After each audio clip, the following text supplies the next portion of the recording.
So over the course of the 19th century, liberal England evolved. It evolved from the idea that people ought to be free, freedom of speech, freedom of the press, freedom of assembly, right? All of those freedom froms.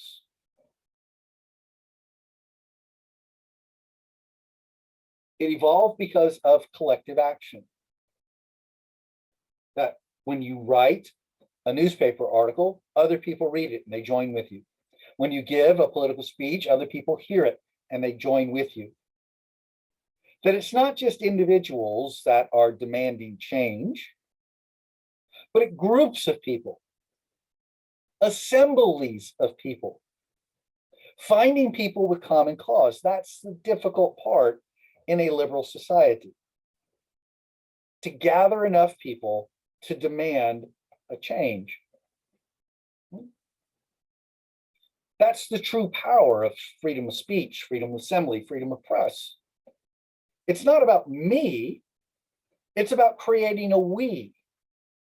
Getting enough people to listen to your speech, getting enough people to join and come to your assembly, getting enough people to read whatever you're writing in the newspaper. But it's also creating the belief that laws can solve social problems. Laws can clean up environments. Laws can create a sewage system. Laws can end workplace abuse. Laws can stop child prostitution. Laws can solve problems. Government has a positive role in society. It's not just about getting government out of the way, right? But getting government to come and take out the trash. Getting government to build a water system, a sewer system, a subway system. Getting government to build schools.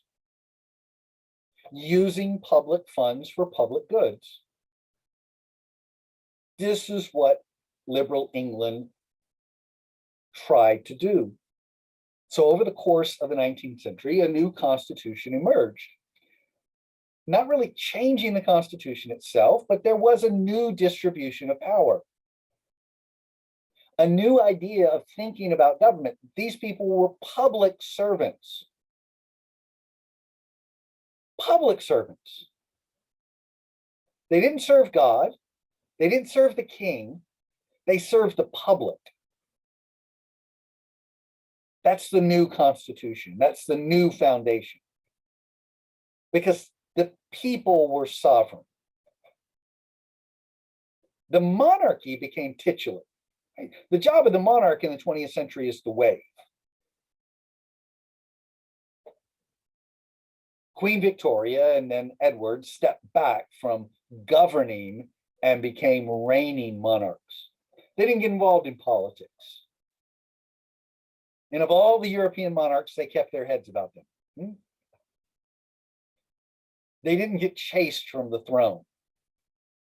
Because instead of opposing the people, the monarchs realized that they could keep their wealth and keep their status if they advanced the rights of the people, or at least got out of the way.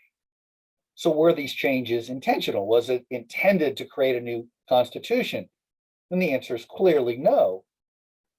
No one wanted women's suffrage. The changes that were made were acts of preservation. English monarchs, English aristocrats, English middle class, English men realized that in order to have social stability, more people had to participate. That using laws to restrict suffrage, using laws to restrict workers' rights, aggravated social problems rather than solved them. English reform in the 19th century shows that when done right, it kills revolution. The fastest, most effective way to a revolution is to deny rights, to take away suffrage, to treat people with disrespect, that to promote or to conserve society requires reform. In the words of Edmund Burke, right? A society or a government without some change is destined to failure.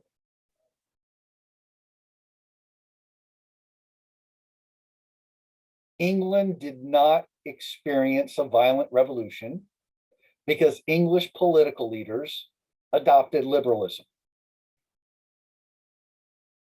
taking away restrictions on speech, assembly, press, and then doing something positive to address the abuses in life, workplace abuses, political abuses, family abuses. Governments can play a positive role in solving social problems. All of this was a revolution in the 19th century and developed into liberal England.